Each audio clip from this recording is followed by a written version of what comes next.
Hi, everyone. I'm Christopher Thornycroft with Redwood Logistics, and welcome to the Redwood Rundown for the week of October 3rd, 2022. We're in the wake of Hurricane Ian. That was a major storm, clocked in at just under a Category 5, 155 mile per hour winds hitting South Florida. It did hit south of Tampa, so it wasn't affecting the major population center of Tampa as we thought. That caused a little bit less of a needle move as far as how relief efforts were coordinated and what needed to be pushed out immediately. We'll still wait and see what type of relief needs get generated as this week goes on.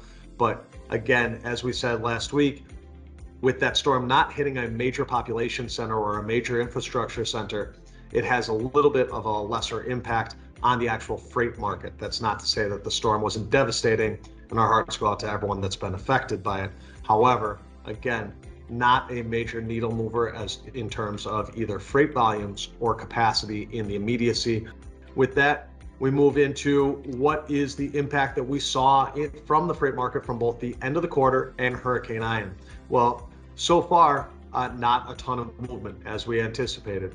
It is worth noting that the DAT load to truck ratio will likely show another 3.6 to 1 or greater load to truck ratio, which will make it 4 consecutive weeks with the DAT load to truck ratio being at 3.6 to 1 or higher.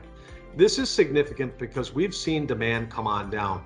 The Sonar OTRI is below 12,000. The Sonar contract loads accepted volume is at the lowest that we've seen in a long time.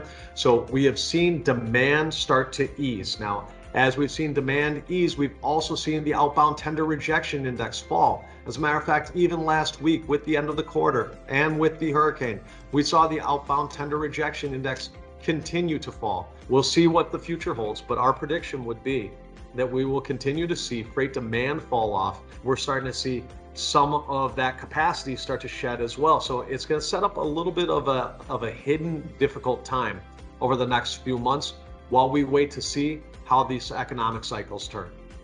That's all we have for this week. Thank you very much. We'll talk to you soon. Take care.